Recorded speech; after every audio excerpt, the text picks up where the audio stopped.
Here is our problem. We have I on top and 1 plus I on the bottom.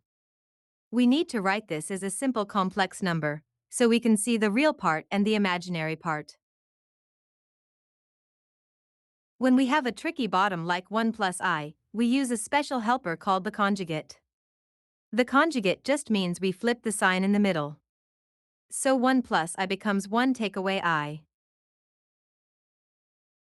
Now we times the top and the bottom both by 1 take away I. This is like timesing by 1, so it does not change the value. It just makes the bottom much nicer. Let's do the top first. We have I times 1, which gives us I. Then I times negative I, which gives us negative I squared. Here is the magic trick. Remember that I squared is always equal to negative 1. So we swap out I squared for negative 1. Taking away a negative 1 is the same as adding 1. So the top becomes 1 plus I. Now let's do the bottom. When we times 1 plus I by 1 take away I, we get 1 take away I squared.